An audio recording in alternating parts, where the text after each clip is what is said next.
ઘણા બધા લોકો જોયેલા છે આ પૃથ્વી ઉપર કે જેને મને કીધું હોય, હમણાં 2-4 દિવસથી તો હું સાંભળું છું કે અહીંયા આગળ સુરત શહેરમાં આવે ને ત્યારે કશું જ નહોતું, એક જોડ કપડાં હતા, બાર પીજીમાં ખાતા હૈયે ને આવું થયું. અત્યારે ભગવાનની દયાથી આ બધું છે.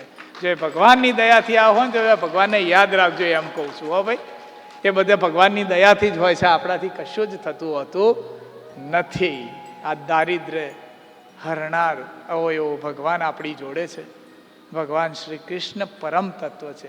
અત્યાર સુધી આપણે એને લાલામાં જોયું છે. આ બધા લાલા ખરા ને, બહેનો બહુ સરસ રીતે ઘેર લઈ જાય, નવડાવે, ધોવડાવે.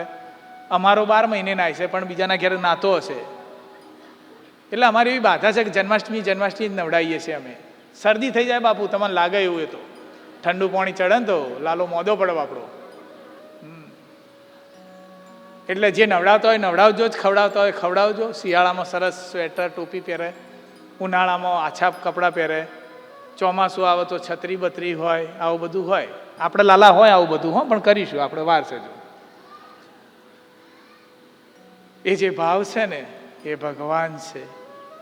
એટલે તો કીધું છે તમે ભાવે ભજી લો ભગવાન, જીવન થોડું રહ્યું. તમારા લોકો જોડે બહુ સમય નથી, અને મારા જોડે નથી, તમારા જોડે નથી. એટલે વધારે 70 વર્ષ અહીંયા બધા બેઠેલા લગભગ 40 તો ક્રોસ કરેલા જ હશે ને, છોકરાઓને છોડીને 40 તો ક્રોસ કર્યા જ છે ને બધાએ. કોઈક 50 હશે, કોઈક 55 હશે. એટલે બહુ આશા નહીં રાખવી કે હજુ બીજી એક સેન્ચુરી મારી દઈએ, 100 પૂરા થાય એવી. કોઈને મારવી સેન્ચુરી? બા કોઈને મારવી છે? ચમ નહીં મારવી? ચાલતું હશે, મારી દો ને એકાદી સેન્ચુરી, મજા આવશે. કનુભાઈ, આપણે કોઈને પીપી મારવી છે? સેન્ચુરી મરાવજે, આને કહું છું. સેન્ચુરી મરાવજે, પણ એવી મરાવજે કે તારી સાથે રહીને મરાવજે. અમારે એકલાને સેન્ચુરી મારવી નથી.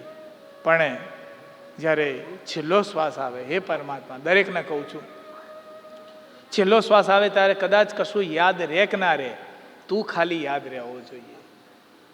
ભગવાન સાક્ષી છે કે આખી જિંદગી ભગવાનનું નામ ના લીધું હોય, જન્મ્યા ત્યાંથી છેલ્લો શ્વાસ હોય ત્યાં સુધી નામ લીધું ના હોય, અને છેલ્લા શ્વાસે જો કદાચ રામ અને કૃષ્ણ બોલાઈ જાય ને, તો આ પરમ તત્વ વિમાન લઈને તમને લેવા આવે છે, એટલું યાદ રાખજો.